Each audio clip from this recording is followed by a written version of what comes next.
TMC घबराहट में है, बेचैन है। जनता उनके पापों का हिसाब कर रही है। बंगाल में मैसिव किलिंग हुई, भारतीय जनता पार्टी के सैकड़ों कार्यकर्ताओं को मारा गया। किसने मरवाया था? यही अभिषेक बनर्जी। नमस्कार, स्वागत है एनएफ न्यूज पर। मैं हूं आपके साथ रोहित और मेरे साथ इस वक्त युवा चेतना के संयोजक रोहित कुमार सिंह मौजूद हैं। बहुत बहुत स्वागत है आपका। धन्यवाद पांडे जी। आज चर्चा का विषय होगा सबसे पहले पश्चिम बंगाल, अभिषेक बनर्जी, कल्याण बनर्जी पर जो हमला हुआ। टीएमसी उसके बाद हमलावर है, कह रही बीजेपी ये सब कुछ करवा रही है। इसके अलावा बात होगी नीट परीक्षा को लेकर, क्योंकि धर्मेंद्र प्रधान पर तमाम सवाल हैं, विपक्ष हमलावर है। साथ में बिहार की राजनीति में भी इस वक्त हलचल है, क्योंकि लालू परिवार को सरकारी आवास खाली कराने का आदेश दे दिया गया है और लालू परिवार और सम्राट चौधरी आमने सामने हैं। तो सबसे पहले रोहित जी, अभिषेक बनर्जी पर एक चुने हुए सांसद पर इस तरीके से अंडे से हमला करना, पत्थर मार देना, कल्याण बनर्जी पर कहा गया हमला कर दिया गया, ये क्या हो रहा है? यही तो पश्चिम बंगाल पहले भी था, तो बदला क्या? देखिए, जनजी और जनता का रिएक्शन है, इसको सरकार क्या कर सकती है? जिस प्रकार की मर्यादित भाषा का प्रयोग सुश्री ममता बनर्जी के दुलरुआ भतीजा, nepo kids association of Bengal chapter के चेयरमैन श्री अभिषेक बनर्जी कर रहे थे, जनता का आक्रोश उनके सामने है। बोया पेड़ बबूड़ का तो आम कहां से होए, जैसी करनी वैसी धरनी। अभिषेक बनर्जी एक पूरे बंगाल को 15 साल नचाया इन्होंने, बांग्लादेश के इशारे पर। बंगाल की जनता के नजरों में खलनायक हैं। जनता का रिएक्शन है। सरकार तो संविधान के आधार पर काम करती है। मास रिएक्शन को कैसे कोई कंट्रोल कर लेगा? ये मास रिएक्शन वो भी अचानक है। क्यों ये मास रिएक्शन है? क्यों? किस प्रकार की भाषा का प्रयोग देश के प्रधानमंत्री के बारे में, किस प्रकार की भाषा का प्रयोग देश के गृह मंत्री के बारे में, किस प्रकार की भाषा का प्रयोग सनातन धर्म के बारे में? नेपाल में जो घटना घट रही थी उसको लेकर उत्तर प्रदेश के मौलाना अखिलेशुद्दीन, बिहार के बबुआ तेजस्वी खान, बंगाल में अभिषेक बनर्जी, स्टालिन के लड़के उदयनिधि, किस प्रकार का पोलराइजेशन कराने का प्रयास ये लोग कर रहा था। जनता सरकार के साथ खड़ी है, जनता प्रधानमंत्री नरेंद्र मोदी जी के साथ खड़ी है, जनता इनके खिलाफ है, जनता नेपोटिज्म के खिलाफ है, जनता भाई भतीजावाद के खिलाफ है, जनता राजकुमार राजकुमारी संस्कृति के खिलाफ है। देश का आम नौजवान ठगा महसूस कर रहा है इन परिवारवादी साहबजादों के कारण। तो ऐसे सड़कों में मारेंगे? ये शहजादे हैं, ऐसे सड़कों में मारेंगे। जनता मालिक है महाराज। अभी हम नीचे उतरेंगे, जनता हमको मारने लगेगी, तो हम क्या करेंगे? कल्याण बनर्जी बुजुर्ग हो गए, उन पर इस तरीके से हमला कर दिया गया। संसद में कित कित खिला रहे थे, जनता रोड पर कित कित खिला रही है। बात बुझा रहा है आपको? इधर ना देखिए, अभी गड़बड़ा रहे हैं। कित कित खिला रहे थे संसद में, और जनता इनको कित कित खिला करके दौड़ा दी। जनता मालिक है, आप पब्लिक को इग्नोर नहीं कर सकते। फिर ये कहा जा रहा है कि शुभेंदु अधिकारी से कानून व्यवस्था नहीं संभल रही है। पहले महीने में कोई भी सांसद को मार दे रहा है, विधायक पर हमला हो जा रहा है। देखिए, पश्चिम बंगाल बहुत मजबूत सरकार बनी है, जन आकांक्षाओं की पूर्ति होगी, इसमें कहीं कोई संशय नहीं है। टीएमसी घबराहट में है, बेचैन है, जनता उनके पापों का हिसाब कर रही है। तो अब तो शांत हो जाना चाहिए। सरकार जो चाहती थी जनता आ गई। सरकार करेगी ना भाई। सब बिगाड़ दिया है ममता बानो ने और अभिषेक बनर्जी। क्या बिगाड़ दिया? क्या बिगाड़ दिया? बंगाल में मैसिव किलिंग हुई, भारतीय जनता पार्टी के सैकड़ों कार्यकर्ताओं को मारा गया। 321 की लिस्ट दी थी, मारा गया था ना जी। किसने मरवाया था? यही अभिषेक बनर्जी। लेकिन देश का विपक्ष पूरा बीजेपी पर हमलावर के देखिए, चुने हुए सांसद को भारतीय जनता पार्टी के नेतृत्व में भारत की प्रतिष्ठा बढ़ी है। भारतीय जनता पार्टी जनमानस के आकांक्षाओं की पूर्ति में समर्पित भाव से काम कर रही है। देश के एक आम नागरिक होने की हैसियत से मेरा मूल्यांकन है। तो क्या अभिमान लें कि विपक्ष आधारहीन बात करना बंद करे। विपक्ष को जनता ने प्रणाम कर लिया है।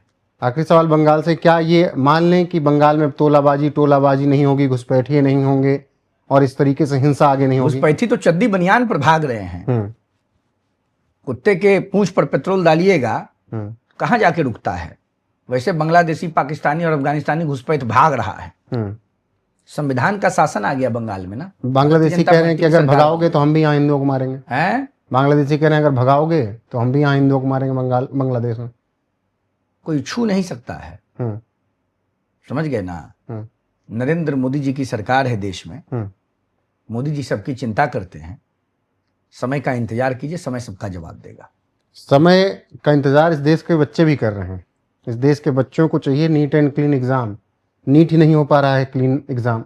अब सवाल ये कि धर्मेंद्र प्रधान इस्तीफा दें, भैया जाएं, उनसे संभल नहीं रहा देश को। देखिए, धर्मेंद्र प्रधान जी देश के एक बड़े नेता हैं, सुलझे हुए नेता हैं, ओबीसी समाज से आते हैं। ये पच नहीं रहा है राहुल गांधी को, ये पच नहीं रहा है अखिलेशुद्दीन यादव को, ये पच नहीं रहा है तेजस्वी यादव को, ये पच नहीं रहा है उदयनिधि स्टालिन को। ऑपोजिशन बैकवर्ड विरोधी है। धर्मेंद्र प्रधान जी ओबीसी जाति से आते हैं, नहीं पच रहा है। और जितनी गड़बड़ियां हुई हैं इन सब के पीछे ऑपोजिशन के लोगों का हाथ है। सरकार अच्छा काम कर रही है, विपक्ष को मौका और मुद्दा नहीं मिल रहा है, तो विपक्ष के लोग जो इन काला बाजारियों में संलिप्त हैं उनका हाथ है। जांच रिपोर्ट आने दीजिए, निश्चित रूप से ऑपोजिशन के लोगों का हाथ इसमें आएगा। ठीक है, ऑपोजिशन की लड़ाई है, सरकार की लड़ाई है, बच्चों के भविष्य से खिलवाड़ क्यों? बच्चों के भविष्य के प्रति आदरणीय मोदी जी चिंतनशील हैं। निष्पक्ष परीक्षा पुनः होने जा रही है, बहुत जल्दी का समय मिला है, सब ठीक हो जाएगा। अब खबर आ रही कि एयरफोर्स के विमान से पेपर भिजवाए जाएंगे। विपक्ष कर रहा है सबमरीन भी उतार दो, राफेल भी उतार दो। विपक्ष को मोदी जी के हर काम से आपत्ति है, क्योंकि विपक्ष जो है अपने परिवार की चिंता में व्यस्त है। और मोदी जी के लिए 140 करोड़ लोग ही परिवार हैं। और जनता मोदी जी के साथ खड़ी है, आगे भी खड़ी रहेगी। आपत्ति तो बिहार सरकार को यह है कि लालू परिवार सरकारी आवास में क्यों रह रहा है। अच्छा, एक बात बताइए, राजनीति में घर के लिए आए हैं लालू जी, राबड़ी जी। जब आप मुख्यमंत्री नहीं हैं, आप जिस पद पर हैं उस पद के अनुरूप सरकार आपको बंगला दे रहा है, बंगला दे रही है सरकार, तो आपको उस बंगले में जाने में दिक्कत क्या आ रहा है? बिहार के गरीबों की झोपड़ी की चिंता आदरणीय राबड़ी जी को नहीं है। मुख्यमंत्री जी पर आपत्ति कर रही है राबड़ी जी। जानते हैं क्यों? सम्राट चौधरी जी कुशवाहा समाज के बेटा हैं, ओबीसी जाति से आते हैं। सम्राट जी बिहार के मजबूत नेता हैं। राबड़ी जी को पच नहीं रहा है, उनका बेटा तो निकम्मा निकला। और सम्राट चौधरी जी जनता के बेटा हैं, तो राबड़ी जी को नहीं न स्वीकार होगा। राबड़ी जी को, लालू जी को सिर्फ अपना परिवार दिखता है, और बिहार की जनता को विश्वास है सम्राट चौधरी में। सम्राट चौधरी लोकप्रिय मुख्यमंत्री के रूप में उभर रहे हैं, विकास पुरुष के रूप में समर्पित है जनता उनको देखने के लिए। अरे इतना सेवा की है बिहार की, बंगला एक बड़ा रहता ही तो उनके पास क्या हो जाता है? लालू जी ने बंगला, राजनीति में कुछ मूल्य और सिद्धांत ना होता है पांडे जी। बंगला के लिए राजनीति में आए हैं, बिहार की सेवा की उसके। अरे ये भ्रष्टाचारी लोग हैं, इनको बस बंगला ही दिख रहा है, इनको और कुछ नहीं दिख रहा है। जनता ने इनके बंगले के जंगले को बंद कर दिया। 4 दिन पहले आए सीएम बने हैं सम्राट जी, ऐसा कह रहे हैं वो लोग। 4 दिन पहले आए सम्राट जी। जब लालू जी 1990 में बने थे तो कहां से आए थे? वेनस से, जुपिटर से, सैटर्न से कि मार्स से? कहां से आए थे? सम्राट चौधरी जी बिहार की राजनीति में 35 सालों से काम कर रहे हैं। बिहार का बच्चा बूढ़ा जवान सम्राट चौधरी जी से जुड़ा हुआ है। सम्राट चौधरी जी मिट्टी के नेता हैं, जमीन के नेता हैं, भूमि पुत्र हैं, जनता पुत्र हैं। सम्राट चौधरी होने में 100 साल लग जाएगा तेजस्वी यादव को, तब भी नहीं बन पाएंगे। आप ओबीसी की बात कर रहे हैं तो इस समय ओबीसी की चर्चा ये चल रही कि एक ओबीसी मुख्यमंत्री था कांग्रेस का, उसको भी हटा दिया कर्नाटक से। कह तो रहे हैं लोग ओबीसी विरोधी हैं, दलित विरोधी हैं, पिछड़े विरोधी हैं, पूरा ऑपोजिशन विरोध एक शुरू हो गया सुबह से। ये परिवारवादी लोग हैं। एक विरोध इस पर रोहित जी हो रहा है कि एक नाबालिग का एनकाउंटर हो गया उत्तर प्रदेश में, जिसने बकरीद के मौके पर सूर्या को चाकू घोंप कर मारा था। अब योगी सरकार पर सवाल। देखिए, सरकार उत्तर प्रदेश में, देश के हर राज्य में संविधान के आधार पर काम कर रही है। सूर्या चौहान जी को जिस प्रकार से इन बांग्लादेशी मानसिकता के लोगों ने मारा, कुर्बानी का मतलब समझाने के लिए उससे हृदय विदारक कुछ नहीं हो सकता है, उससे निंदनीय कुछ नहीं हो सकता है। यूपी सरकार ठीक कर रही है। उत्तर प्रदेश में कानून का राज है। राहुल गांधी कह रहे हैं कि इस देश की कानून व्यवस्था ध्वस्त है, इस देश का बच्चा परेशान है, डीजल पेट्रोल महंगाई की वजह से लोग परेशान हैं, दीपक मोहम्मद का जिम नहीं चल रहा है उत्तराखंड में, इतनी परेशानियां हैं इस देश में, वो सरकार को नहीं दिखता। राहुल गांधी बस एक परेशानी से परेशान है, उनका भगीना भगनी एमपी बन पाएगा कि नहीं, इससे उनको रात में नींद नहीं आ रहा है। अरे अभी राहुल गांधी को देश से कोई मतलब नहीं। राहुल गांधी ओमान की नागरिकता लेने जा रहे हैं, ये पता है कि नहीं आपको? आजकल ओमान बहुत जा रहे हैं, ओमान में जाएंगे बसने के लिए। भांजा और भांजी सांसद विधायक बने ना बने, लेकिन अभी तो खुद को प्रधानमंत्री बनना है उनको। वो कहां से वो बनेंगे? क्यों? कोई लूढ़ लक्षण है उनका प्रधानमंत्री बनने वाला? युवराज है। प्रधानमंत्री पद पर कोई वैकेंसी नहीं है। देश का नौजवान माननीय प्रधानमंत्री नरेंद्र मोदी जी के नेतृत्व में भारत महतारी के वैभव को बढ़ाने के लिए समर्पित है। राहुल गांधी देश विरोधी, गरीब विरोधी, पिछड़ा विरोधी, दलित विरोधी, वंचित विरोधी, वनवासी विरोधी, आदिवासी विरोधी, समाज के हर वर्ग के विरोधी हैं। राहुल गांधी अगली बार फिर संसद में नहीं रहेंगे, मैं आपको आज बता देता हूं।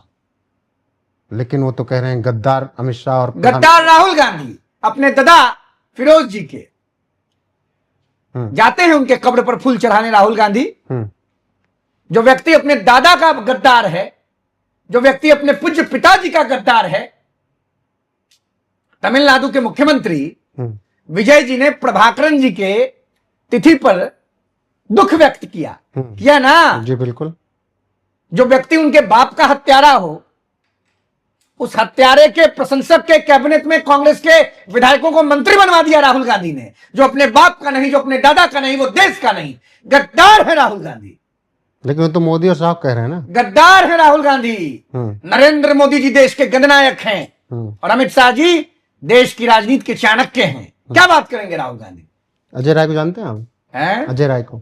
कौन अजय राय? बनारस वाले हैं जिन्होंने गाली दी प्रधानमंत्री। अपनी औकात में रहें, अपनी हैसियत में रहें, गर्दन के हिसाब से कुर्ता पहना करें। देश के प्रधानमंत्री के बारे में अनर्गल बोलने की हैसियत अजय राय की तो नहीं है। बहुत शुक्रिया आपका हमारे साथ जुड़ने के लिए। आप लोगों की राय क्या है? रोहित जी ने जो बातें कही कमेंट सेक्शन में जरूर बताइएगा। वीडियो को शेयर कीजिएगा, लाइक कीजिएगा, चैनल को सब्सक्राइब करना ना भूलिएगा। बने रहेगा हमारे साथ लगातार। नमस्कार।